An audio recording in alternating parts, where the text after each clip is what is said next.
Hi everyone, welcome back ಶ್ರುತಿ Manjunath YouTube channel. ನಾನಿವತ್ತು ಮಾಡ್ತಿರುವಂಥ recipe ಹಲಸಿನ ಬಿರಿಯಾನಿ ಅಥವಾ ಜಾಕ್‌ಫ್ರೂಟ್ ಬಿರಿಯಾನಿ ಹೇಗೆ ಮಾಡೋದು ಅಂತ ನೋಡ್ಕೊಂಬರೋಣ. ಅದಕ್ಕೂ ಮುಂಚೆ ಯಾರೆಲ್ಲ ನನ್ನ ಚಾನಲ್ನ ಹೊಸದಾಗಿ ನೋಡ್ತಾ ಇದ್ದೀರಾ ದಯವಿಟ್ಟು ಸಬ್ಸ್ಕ್ರೈಬ್ ಮಾಡಿಕೊಂಡು ನನ್ನ ಚಾನಲ್ಗೆ ಸಪೋರ್ಟ್ ಮಾಡಿ ಅಂತ ಹೇಳ್ತಾ ಹೇಗೆ ಮಾಡೋದು ಅಂತ ನೋಡ್ಕೊಂಡು ಬರೋಣ.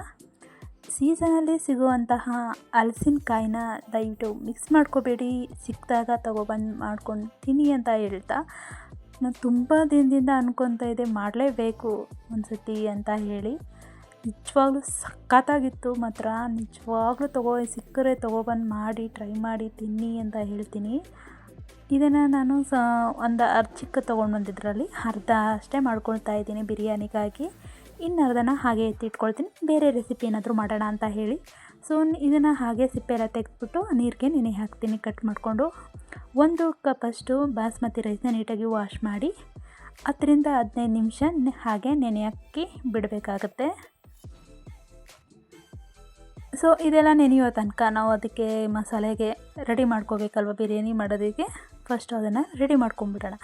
ಸೊ ಅದಕ್ಕೆ ಒಂದು ಚಿಕ್ಕ ಪ್ಯಾನನ್ನು ಇಟ್ಕೊಂಡು 1 ಸ್ಪೂನ್ ಸೋಂಪು ಕಾಳು, 1 ಸ್ಪೂನ್ ಧನಿಯಾ, 1 ಸ್ಪೂನ್ ಮೆಣಸಿನಕಾಳು, ಹಾಗೆ 1 ಸ್ಪೂನ್ ಜೀರಿಗೆ, ಹಾಗೆ 2ರಿಂದ 3 ಲವಂಗ, 2 ಏಲಕ್ಕಿ, 1 ಸ್ಟಾರ್ ಮತ್ತು 1 ಚಕ್ಕೆ, ಹಾಗೆ 1 ಪಲಾವ್ ಎಲೆನ ಹಾಕ್ಕೊಂಡು ಫ್ರೈ ಮಾಡ್ಕೋಬೇಕು. ಹಾಗೆ 8ರಿಂದ 10 ಬೆಳ್ಳುಳ್ಳಿ ಹೆಸರು, ಹಾಗೆ ಅರ್ಧ ಇಂಚಷ್ಟು ಶುಂಠಿನ ಹಾಕ್ಕೊಂಡು ಇದನ್ನು ಚೆನ್ನಾಗಿ ಫ್ರೈ ಮಾಡಿಕೊಂಡು ಗ್ರೈಂಡ್ ಮಾಡ್ಕೊಬೇಕು.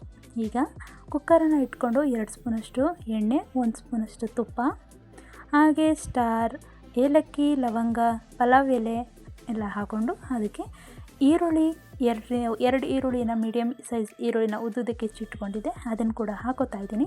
ಅದನ್ನು ಹಾಕ್ಕೊಂಡು ಚೆನ್ನಾಗಿ ಫ್ರೈ ಮಾಡ್ಕೋಬೇಕು. ಅದು ಬ್ರೌನ್ ಕಲರ್ ಆಗಿ ಟ್ರಾನ್ಸ್ಪರೆಂಟ್ ಆಗೋ ತನಕ ಫ್ರೈ ಮಾಡ್ಕೋಬೇಕು. ನೋಡಿ, ಈ ಥರ ಆಗಬೇಕು. ಅದಾದಮೇಲೆ 1 ದೊಡ್ಡ ಟೊಮೊಟೊನ ತೊಗೊಂಡಿದ್ದೆ, ಅದನ್ನು ಕೂಡ ಸಣ್ಣಗೆ ಹೆಚ್ಚಿಟ್ಕೊಂಡಿದ್ದು, ಅದನ್ನು ಕೂಡ ಹಾಕ್ಕೊಂಡು ಸಾಫ್ಟ್ ಆಗೋ ತನಕ ಕುಕ್ ಮಾಡ್ಕೋಬೇಕು. ಇದು ಕುಕ್ಕಾಗೋ ತನಕ ಇದನ್ನು ಪಕ್ಕದ ಇನ್ನೊಂದು ಬರ್ನರಲ್ಲಿ ಇಡ್ತಾಯಿದ್ದೀನಿ. ಅಲ್ಲಿ ತನಕ ನಾವು ಇದೀಗ ಹಲಸಿನಕಾಯಿನ ಸ್ವಲ್ಪ ಫ್ರೈ ಮಾಡ್ಕೋಬೇಕು. ಹಾಗಾಗಿ ಒಂದು ಪ್ಯಾನ್ಗೆ ಸ್ವಲ್ಪ ಎಣ್ಣೆನ ಹಾಕ್ಕೊಂಡು ಈಗ ಹಲಸಿನಕಾಯಿ ಏನು ನಾವು ಕಟ್ ಮಾಡಿ ಇಟ್ಕೊಂಡಿದ್ವಲ್ಲ ಅದನ್ನು ಹಾಕ್ಕೊಂಡು ಸ್ವಲ್ಪ ಫ್ರೈ ಮಾಡ್ಕೋಬೇಕಾಗತ್ತೆ.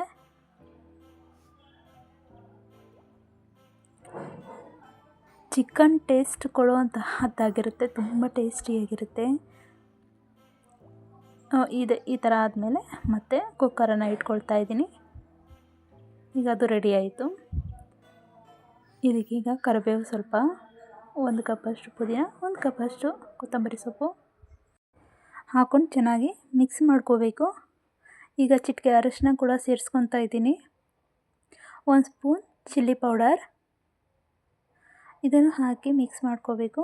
ಅದಾದಮೇಲೆ ಈಗ 2 ಸ್ಪೂನ್ ಮೊಸರು ಕೂಡ ಹಾಕ್ಕೊಳ್ತಾ ಇದ್ದೀನಿ, ಅದನ್ನು ಹಾಕಿ ಮಿಕ್ಸ್ ಮಾಡ್ಕೋಬೇಕು. ಆಗಲೇ ಏನು ನಾವು ಫ್ರೈ ಮಾಡ್ಕೊಂಡು ಗ್ರೈಂಡ್ ಮಾಡ್ಕೊಂಡು ಇಟ್ಕೊಂಡಿದ್ವಲ್ಲ ಆ ಮಸಾಲೆನೂ ಕೂಡ ಸೇರಿಸ್ಕೊತಾ ಇದ್ದೀನಿ, ಅದನ್ನು ಹಾಕ್ಕೊಂಡು ಮಿಕ್ಸ್ ಮಾಡ್ಕೋಬೇಕು ಚೆನ್ನಾಗಿ. ಅದಾದಮೇಲೆ ಹಲಸಿನಕಾಯಿನೂ ಕೂಡ ಹಾಕ್ಕೊಳ್ತಾ ಇದ್ದೀನಿ, ಅದನ್ನು ಹಾಕ್ಕೊಂಡು ಚೆನ್ನಾಗಿ ಮಿಕ್ಸ್ ಮಾಡಿಬಿಟ್ಟು ರೈಸನ್ನು ಈಗ ಆ್ಯಡ್ ಮಾಡ್ತಾಯಿದ್ದೀನಿ. ರೈಸ್ ಹಾಕ್ಕೊಂಡ್ಮೇಲೆ ಇದನ್ನು ಕೂಡ ನೀಟಾಗಿ ಚೆನ್ನಾಗಿ ಮಿಕ್ಸ್ ಮಾಡ್ಕೊಳ್ಬೇಕು. ಈಗ 3 ಗ್ಲಾಸ್ ನೀರನ್ನು ಸೇರಿಸ್ಕೊತೀನಿ. ಹಾಗಾಗಿ ಚೆನ್ನಾಗಿ ಮಿಕ್ಸ್ ಮಾಡ್ಕೋಬೇಕು. ಮಿಕ್ಸ್ ಆದಮೇಲೆ ಇದಕ್ಕೆ ನಿಂಬೆ ರಸನ ಸೇರಿಸ್ಕೊತೀನಿ, 1 ಸ್ಪೂನಷ್ಟು ನಿಂಬೆ ರಸ, ಹಾಗೆ ರುಚಿಗೆ ತಕ್ಕಷ್ಟು ಉಪ್ಪು, ಕಸ್ತೂರಿ ಮೆಥಿ,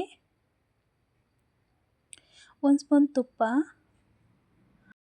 ಹಾಕ್ಬಿಟ್ಟು ನೀಟಾಗಿ ಚೆನ್ನಾಗಿ ಮಿಕ್ಸ್ ಮಾಡಿಕೊಂಡು ಲಿಡ್ನ ಕ್ಲೋಸ್ ಮಾಡಿ 2 ವಿಷಲನ್ನು ಕೂಗಿಸ್ಕೊಳ್ಬೇಕು.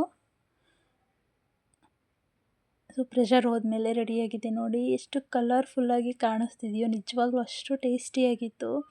ಚಿಕನ್ ಬಿರಿಯಾನಿ ತಿಂದಷ್ಟೇ ಟೇಸ್ಟ್ ಇತ್ತು. ಸೊ ಅದೇ ಟೇಸ್ಟ್ ಕೊಡುವಂತಹ ಈ ಹಲಸಿನ ಬಿರಿಯಾನಿ ನಿಮಗೆ ಇಷ್ಟ ಆಗಿದ್ದರೆ ಪ್ಲೀಸ್ ಲೈಕ್, ಶೇರ್, ಕಮೆಂಟ್ ಮಾಡಿ.